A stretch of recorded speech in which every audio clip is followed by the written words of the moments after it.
The It Welcome to Derry season finale was insane, and it brilliantly turned this once thought to be prequel series into a straight up sequel series. Hey, welcome back to ScreenCrush. I'm Colton Ogburn, and we have a lot to talk about following that huge twist and massive cameo in It Welcome to Derry season finale that completely changes how we watch not only this series and its future seasons, but how we watch It chapters 1 and 2, and how this all opens the door for a potential It chapter 3 and a Stephen King cinematic universe. Okay, so it was revealed in this finale that It sees time as a flat circle, meaning that the past, the present, and the future are all happening at once through the perception of It. Tomorrow, yesterday, it's all the same for little Pennywise. We have to remember that It is from a higher dimensional plane of existence, but it is trapped in a three-dimensional world, our world. And with it being trapped there, it is also in a three-dimensional form. This results in what appears to be a state of insanity for the entity, making it constantly feel out of place and everywhere at once. It feels unsure of its current place in time at all times. It's kind of like when you wake up from a dream and have no idea what time it is, what day it is, maybe even what year it is. Oh, for a second there, I thought I was years ago. So this opens the door for not only It being hindered by the insanity of trying to exist in this lower dimensional realm, but also its awareness of the future and access to the past to see and attempt to prevent its own death. And that is now what this thought to be prequel series can be all about. Before this season even aired, we were told that each season of Welcome to Derry would go back 27 years and show us the cycle that came before. And that sounded fun, but it also sounded a little low stakes because we know ultimately what happens. I even found myself wondering why they didn't start with the 1908 cycle and then move forward, but I just assumed that they had like some creative storytelling reason that they wanted to go back in time each time. But man, I did not see it being that they had plans to make this prequel series really serve as a sequel to not only the movies, but to each season that comes before it, but actually takes place after. So now we know that it does have the ability to essentially time travel, not physically, but with its mind. We saw in this finale It attempt to kill the mother of Richie Tozier, a key member of the Losers Club that would go on to kill It 2 cycles from this point, but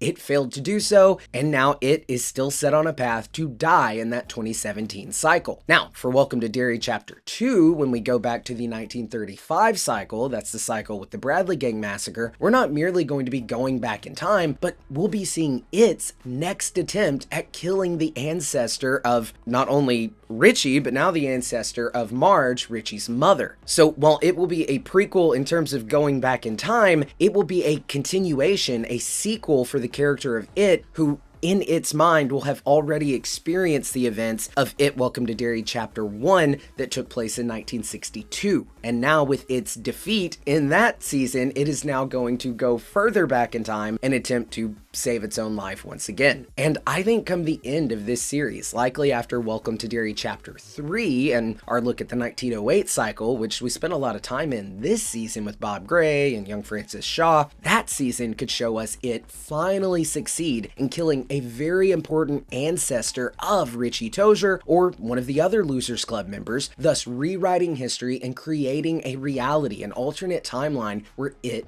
never died, and allowing for It to now continue to feed for what feels like an eternity, especially when you're a being that time is irrelevant to. And this means that It could continue to feed into future cycles beyond that of 2017. And guys, I am so excited to show you this exclusive It parody merch that we designed for our merch store. We have this map of the Derry sewer system featuring Pennywise as Pac-Man, or you could get your official Losers Club membership shirt. There's also the IT It department, the Overlook Maze, and this carpet pattern from The Shining, and if you look close, you'll see that red rum is hidden in the pattern. We also have this Life of a Dancing Clown Taylor Swift parody, this Derry vintage clown costume. Links for all of these are below, and now you can become a store member to earn rewards and get free stuff. Shopping our merch store is a great way to support our channel. Thank you so much for your support. Now, back to what I was saying. We'll talk about this here in a sec, but the idea of like alternate realities and like changing time and whatnot, that is something that Stephen King has done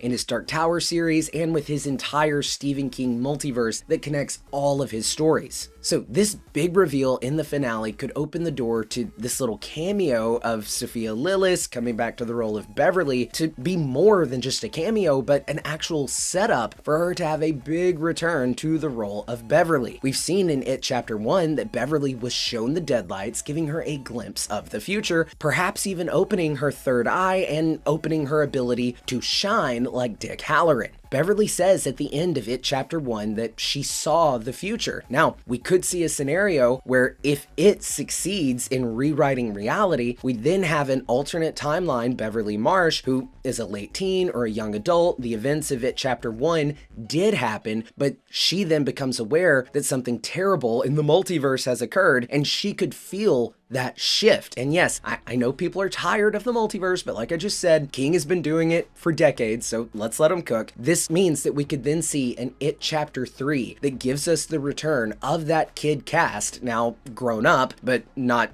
turned into different actors by this point. And they could now be aware that yes, we defeated it in It Chapter 1, and that they will go on to defeat it in the future 27 years later, just like Bev's vision showed her. I saw us, all of us together back in the cistern.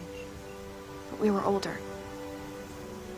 Our parents' ages. But Bev, now in between the events of It Chapter 1 and It Chapter 2, is now aware that It Chapter 2 has essentially been erased. It has beat the losers to the punch and rewritten the timeline, and perhaps killed one of their ancestors and changed the entire flow of reality. But since Beverly was shown the deadlights and has access to this other plane and perhaps now has the shine, she is aware of this happening. Now, you could handle this in a few ways. We could see literally one of the Losers Club members like begin to fade out of existence, but that's a little corny. I think the cooler way would be to have Bev like remember, like say Richie, for example, have her remember the character of Richie, but none of the other Losers Club members do. Like have her wake up one morning or something and she's like, where's Richie? And they're like, who is Richie? And she's realizing that she's like slipping between time. So anyway, in this new reality, Richie will have never existed in this rewritten timeline, but Bev will remember him because she remembers that alternate history. And we could then see a mission unfold, sort of like in Avengers Endgame when Thanos learns that in the future he did find all the Infinity Stones, he snapped, but that the Avengers then executed time travel to go back in time to undo his snap. Well, the same thing could kind of be true here where the Losers Club is realizing that in the future they did kill it, they won, and now it has altered the past. And like Thanos, the Losers Club may have to even transcend time themselves to bring back Richie and restore the timeline. And look, I know that sounds a little too out there sci-fi fantasy for this once horror franchise, and yes, it is a horror franchise, but that's what I want. Give us a Lovecraftian sci-fi fantasy thriller cinematic universe of Stephen King stories with the Losers Club right at the forefront. Bring back that kid cast. I love Sophia Lillis, so have her leading it as Beverly. Bring back Dick Halloran and have the Dark Tower come in and the Gunslinger and the Crimson King.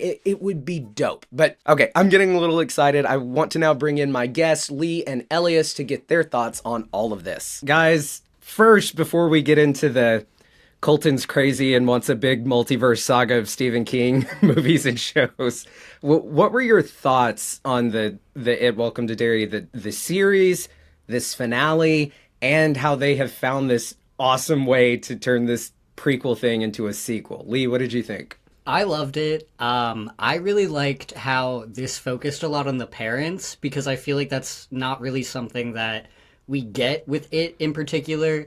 I mean, like, the only adults in Derry during the first two films that realize there's a problem is the losers when they're adults. And so I think having adults who actually believed their kids and realized that something was wrong felt really different to the It universe, and I feel like it brought a lot more to the story, especially now from watching those movies and reading the book when I was in middle school, so I was around the same age as the Losers Club, and I was like, okay, I'm following their story, I like this. I felt like now there's kind of a disconnect with not being a kid, and anytime they have overreact, maybe it's just me hating on kids, but anytime they have an overreaction, I'm like, okay, whatever.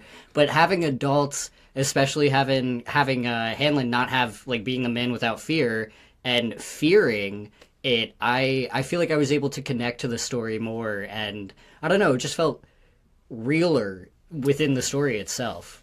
It did. I liked that angle too. And at first I was like, does it make it scarier when it's adults? Because it's like, I don't know, like you said, it makes it like almost more real that like even like the adults in the room aren't able to take this guy on.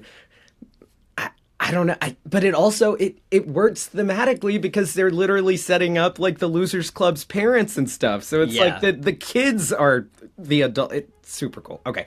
Elias, what did you think? I mean, I definitely agree. It was...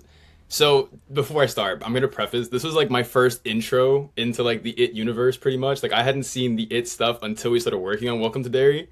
Oh my god. So I'm kind of seeing it. Did you watch the movies first or? No. I saw the show first. And then you watched the movies, or have you still not seen? Okay. I've seen like the movies. I've seen enough like from when we edit. I haven't like sat through them all, but we've watched recaps and such. All right. Watch the movies, especially the first one. We'll come back. But seeing it from this like kind of fresh perspective was really interesting, especially with how they did like having him lurking in the background through all like these little characters that are in the show that don't really have like talking lines, but are just sitting there awkwardly, creepily smiling at you. I think they really played well on how fear is more than just the entity itself. I think it's like what we can describe as fear, how fear kind of centers us as well, and like how we can come together in terms of fighting that was really, really cool. Visually, I was shocked by all of it because this was just like, I haven't seen like the other ones. So I've seen like the clips in like the end of chapter 2 and everything. So seeing this now was incredible. But yeah, overall, like seeing the kids kind of how that will eventually affect the timeline and how the timeline kind of comes back to this moment. Super cool. I have many thoughts. Well, that's a good segue. Lee, what did you think about this big reveal? Dude, I don't know about you, but I was sitting there watching it. When he called her Margie Tozier or whatever, I was like, oh, shit. Like, what did you think about that? Because the implications alone are insane. Yeah. I feel like I initially went back and forth with that, where first watching it, my snap judgment was like, okay, really? But then once I sat on it, I was like, I sort of like this aspect of it more because I feel like it feels... The whole Welcome to Derry premise to me at first just felt a little loose. Like, everyone was just connected to Derry and Pennywise. I didn't really feel much of a connection other than that. Yeah. And now it being a thing of it trying to stop its death in the future and the Losers Club being connected, like, through branches of history of losers, it tied it all together for me. And it's so on theme. Like, it's not like it's a retcon or anything. It's... We see in It Chapter 1, like, Beverly says she can see the future. So what we saw in It Chapter 2, I mean, that is just a possible future. Like, Pennywise sees that. And since it has this ability to access all of time, I love this idea of him, like, trying to make that not happen. And I was with you at first about, like, you know, Stranger Things kid Richie, you know, like, oh, okay, they're wanting to put his picture in.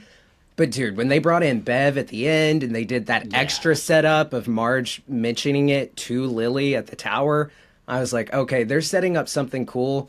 And I've already said this at the top, but it really made me more excited for the next season, even though they're going back more, because it's really continuing the story. Elias? I also just think the Bev thing was interesting because she's a character that does appear throughout the Stephen King multiverse. Like in 11/22/63, she has that little meeting with Jake, and so I thought that was such an and in that meeting, it's her and Richie that meet him. So the fact that they are the two losers that are connected within this multiverse, like, I just think that as much as I dog on Andy Muschietti, cough, cough, flash, I do think he thought this through.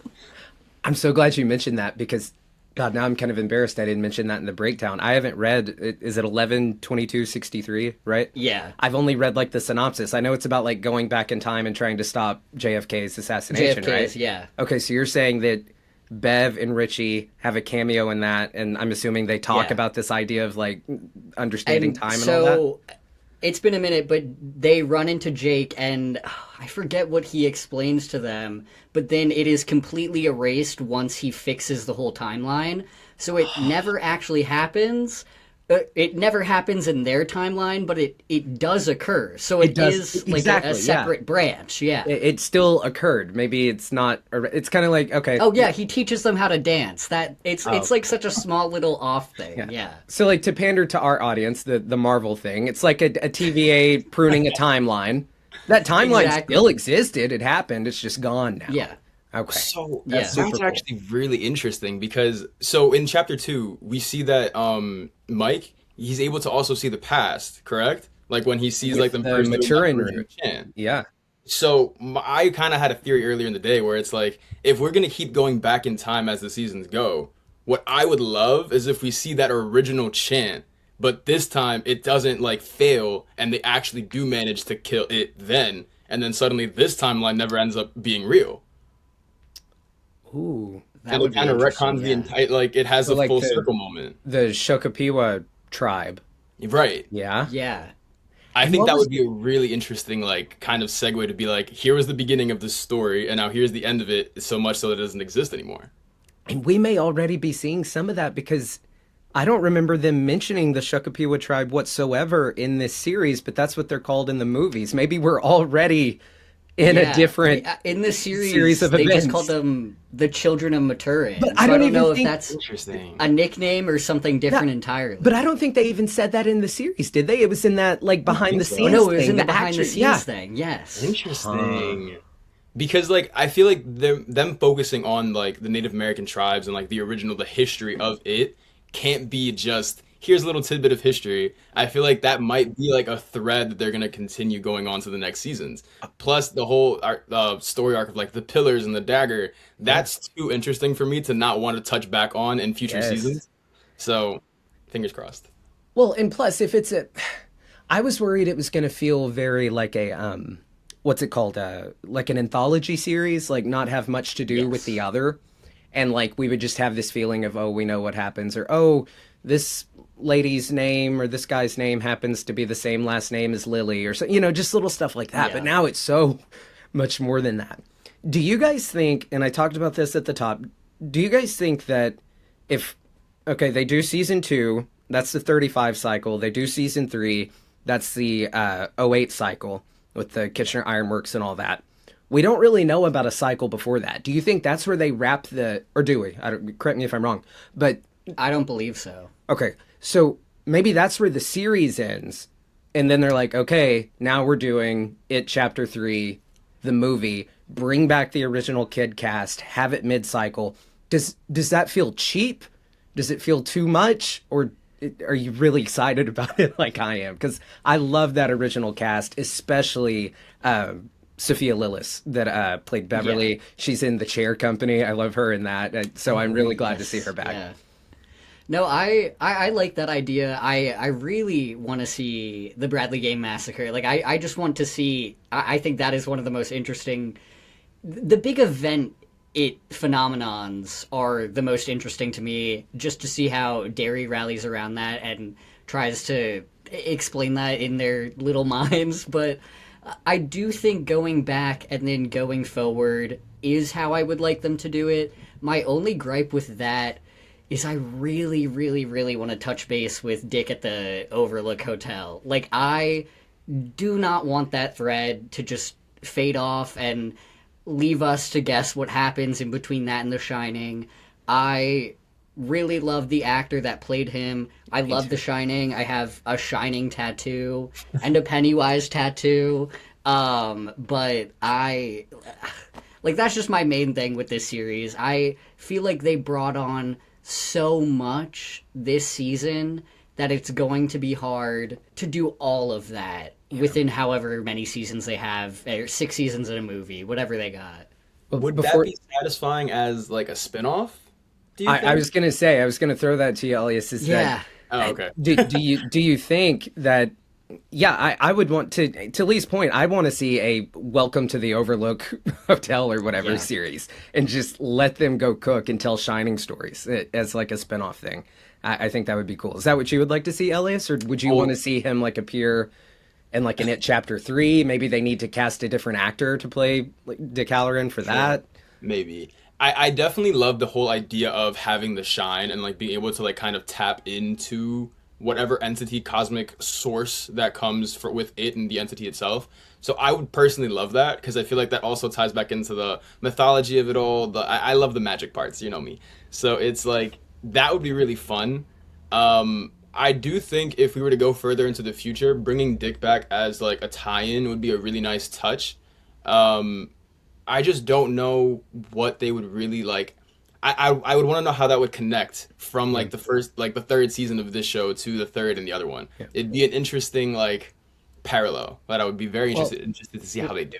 We all love Dick. I think that's safe to say. He was he was a great character in the show. And what? Anyway, put it on a shirt. We do.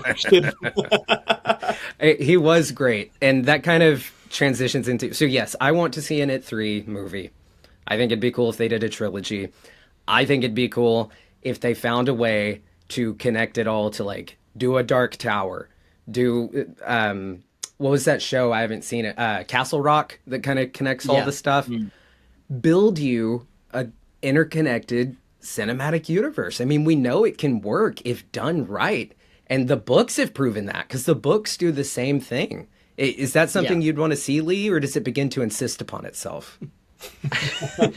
I feel like it's a very thin line between I want to see it and I don't think it could be done as well as it was in the books, because I feel like it's a tricky medium to convey visually, whereas in the books you can just have that off paragraph of I saw this girl that had this hair, and it's like, oh, I know that's Beverly Marsh. And then in the show that's a whole scene, and then that whole scene is taking away from maybe the plot that's going forward. But I would like to have more of these. I do think the show did it in the best way it could have, with having Dick. Of course, he was a part in the books for the Black Spot, so it made sense. But I just don't want them to get too caught up in that, I guess, is my thing. I think that if the show called for that connective crossover, I'm all here for it. I'll watch anything in relation to Stephen King. But I wouldn't want them to forego plot and character for connective tissue. That's fair. Did we see, help me remember, the mist, the fog in it, in the Welcome to Derry's finale? Yeah. Did it, like, dissipate? Did we see that go away? Or was it just gone? Did we do a cut? I can't remember. I think it dissipated after they reset like the cast. Oh, the thing, the cage. No, I don't know what to call it, the cage. Do you guys think there's any validity to maybe, because we know that fog is from, I'm gonna get super nerdy, it's from Todash Space, the Prim. Yes. In the Stephen, Lee's right there with me, all right. And Ellie's like, what the hell is Todash? I'm literally taking notes as you say that. I'm like, research. What is that? So, well, basically, I'm glad you asked, Elias. It's the place where it comes from. It's the place where Maturin the Turtle comes from. And it's also the place where all of the monsters in the book, the Stephen King book, The Mist, and where they were at in the Langoliers. That's true.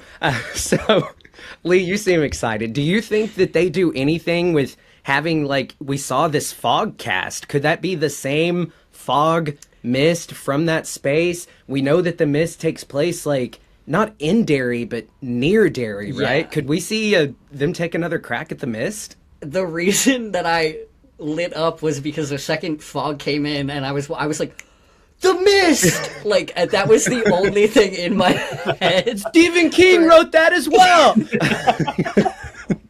For like a solid 5 minutes, I think I rewound the episode because I genuinely was just like, yo, they got the mist in here? But I feel like the team behind this show is well versed enough in Stephen King to have made that connection and have done that on purpose. Like, I believe that they thought about the visuals behind this show enough to be like, a Stephen King fan is gonna see this fog and be like, the mist. So The mist! I think that they're opening doors for different areas of the SKCU to happen. So maybe Dick Halloran is like opening the doors to the no, Exactly.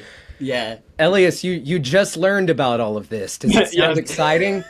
Oh, 100%. Especially what you just said about like Dick's eye being open now. Because like that, he didn't change. Like the box didn't close back afterwards, so it's like, yeah, Dick's eye is open. That's right. Yes, he has that like perpetually going forward. So it's interesting to think about like how he'd be able to use that, especially in other works, meeting other characters from different parts of the novels that obviously I don't know anything about, but kind of seeing him being able to see through the fog, I feel like would be a very I like what you did there. Thank you. Yeah. It'd be a very interesting like tie-in. Yeah, and I mean, to your point, he saw right through it with the Maturin root and his ability to shine. Yeah, he saw into the Rose said he saw into the space that they all come from. So that is super cool. All right, I'm really excited. I think you guys sound pretty excited as well. Any closing thoughts before we go? I really enjoyed covering this series. I assume you guys enjoyed editing it. You did a great job. Any closing thoughts? I love this series. It does not make me trust Muschietti with the Batman. No, I'm kidding. Well, I'm not. But aside from that, I'm kidding. Well, actually, I'm not kidding. But... I'm not. But I really liked it. I have a lot of hope for the It stories to come. I do, as much as I love Pennywise, I really would like to see it in a different form. I know that we saw that a lot this season. I just want more. I feel like we got caught up in the Bob Gray of it all this season, and I feel like we've kind of sort of closed that door. Yeah. Aside from, of course, 1908 being the actual cycle. But I don't know. I hope to see different takes. Let me ask you this, and then Elias, I promise we'll jump to your closing thoughts. But that made me think. We were talking about the mist. We were talking about, like, of course, the shop comes into that. They're the secret military in the Stephen King universe. We know oh God, what is Mr. Gray from? From Dreamcatcher? Is that from Dream? Yes, okay. Dreamcatcher. That takes place in Derry, right? And we know that it is an alien entity that can like change its form and that is infecting Derry via the water supply, and he's called Mr. Gray. Yeah. Oh, wait, literally, I didn't even put that together. That's what the creature's name is called, is Mr. Gray. So I'm like, you telling me these aren't the same dude? So I think they might do that. Interesting. Yeah. I didn't even Bob Gray and Mr. Gray in my head like never. That's crazy. Yeah. Huh. Elias, we're dropping so much lore on you. What did you think, though, as a newcomer to this, the it of it all? What did you? Any closing thoughts? This is a great welcome to Derry. First of all. Okay, that's all we have time for. All right. Wow. No, but it's very interesting because kind of what I was going to say about the last season of this show. As much as I do love Pennywise and like I don't necessarily like clowns, I wouldn't say I'm afraid of clowns. I might be now, but like at the end of this show, I would love if there's like a post credit or like just the last scene of its like original first form. I want to see the forms before Bob Gray existed, before Pennywise like was his main like calling card. I would love to just give me more of him. Well, and it would I would think we'd have to see a lot of that in the 1908, like a season 3, or if they did a season 4, it would have to be, Pennywise would. But then again, if he can see the future, maybe he's always had the Pennywise cycle. Whoa. All right. Thank you guys so much. Thank you for being on here and putting up with me. Thank you for putting up with my Welcome to Derry breakdowns and editing out all of my bullshit. I appreciate it. Thank you all so much for watching. Can't wait to cover season 2 whenever that comes. All right, we will see you guys next time. If you're new here, be sure to subscribe, hit the bell so you get notified every time we upload a new video. And also, I just want to say, Thank you so much for watching our Welcome to Derry breakdown coverage instead of Paul from Heavy Spoilers. All right, love you all. Bye.